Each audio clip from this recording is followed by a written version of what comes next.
ओम शांति। बहुत सारे लोग भगवान से प्यार करते हैं, भगवान के प्रति आस्था भी है, लेकिन कई बार जब भगवान उनका कहना नहीं मानते या जो वो चाहते हैं वो नहीं मिलता, तो कई बार भगवान से भी नाराज हो जाते हैं कि भगवान कहीं ना कहीं भेदभाव करते हैं।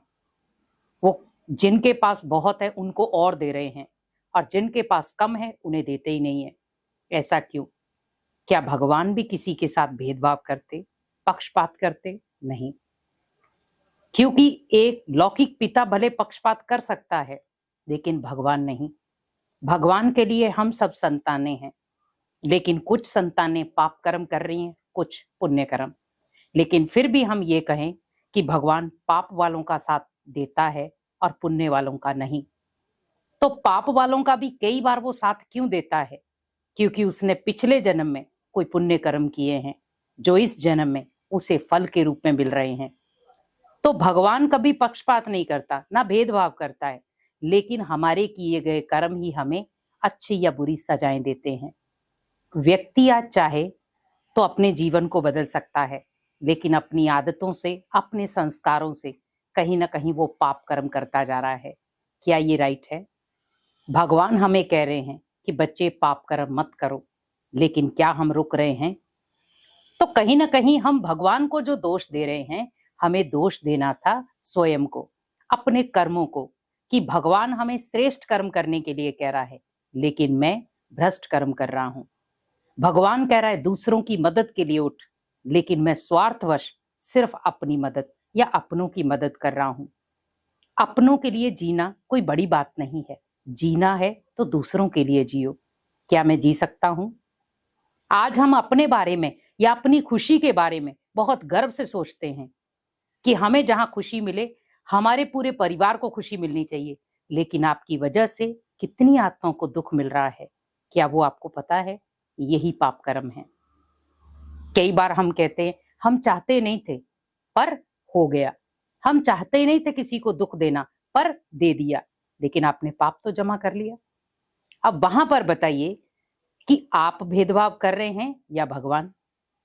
तो पक्षपात कहीं ना कहीं आपने किया। कई बार मान लो कोई व्यक्ति गरीब है, हम कई बार अपने आप को अमीर समझते हैं, तो उस गरीब व्यक्ति को कई बार हम बहुत प्रताड़ित करते हैं, बहुत अपमानित करते हैं। क्यों? कि गरीब के पास पैसा नहीं है, गरीब के पास कुछ है नहीं है, इसलिए नहीं, क्योंकि उसने भी पूर्व जन्म में कोई गलत कर्म किए हैं, इसीलिए आज वो कहीं ना कहीं इस कंडीशन में है। तो कर्मों का हिसाब किताब है ये। भगवान कोई भेदभाव नहीं करता, हम जो करते हैं वही मिलता है।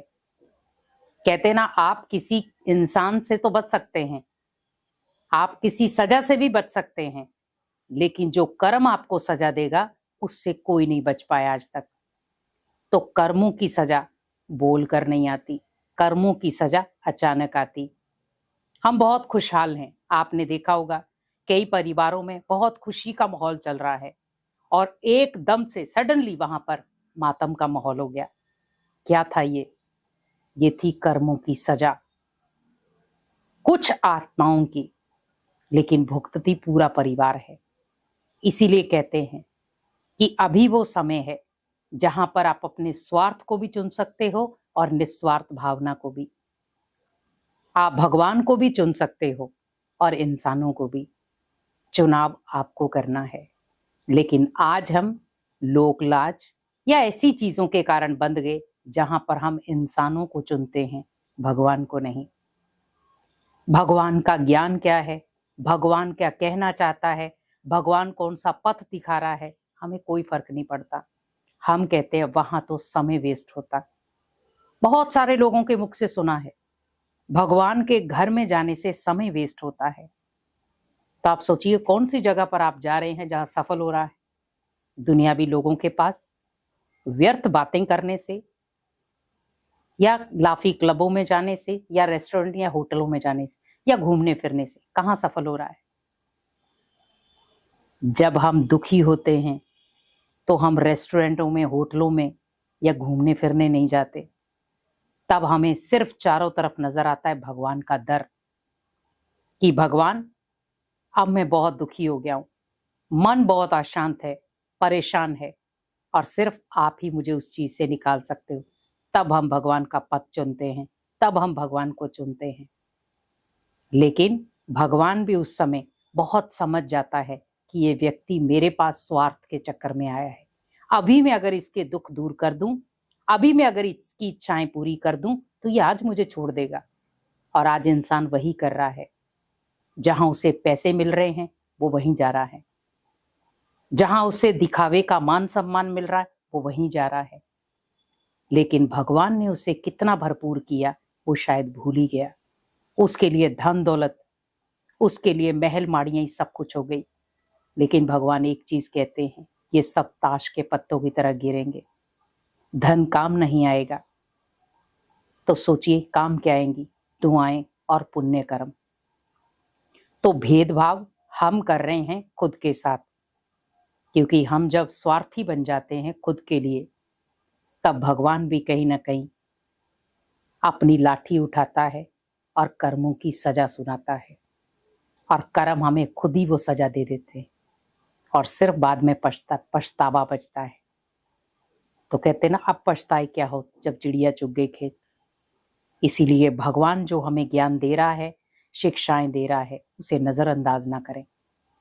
भगवान का दर ही आपके लिए सबसे बड़ी लॉटरी है कि आपको वो तब काम आएगा जब पूरी दुनिया आपका हाथ छोड़ देगी।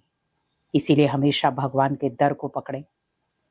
दुनिया कभी खुश नहीं हो सकती, लेकिन अगर छोटा सा आपने निस्वार्थ भावना का कोई कर्म किया, भगवान खुश हो सकता है। तो अभी फैसला आपको करना है कि भगवान मतभेद कर रहा है या हम। भगवान के कहने से हम चल रहे हैं या हम मनुष्य आत्माओं के कहने से। तो आपको खुद समझ में आ जाएगा कि मैं क्या कर रहा था, कहाँ गलत था। इसीलिए भगवान कभी किसी के साथ पक्षपात नहीं करता, भेदभाव नहीं करता, लेकिन हम अपने कर्मों के आधार पर ही अच्छे या बुरे फल की हिस्सा लेते हैं। अच्छा कर्म करेंगे तो अच्छा फल मिलेगा और बुरे कर्म करेंगे तो हमें बुरा फल ही मिलेगा।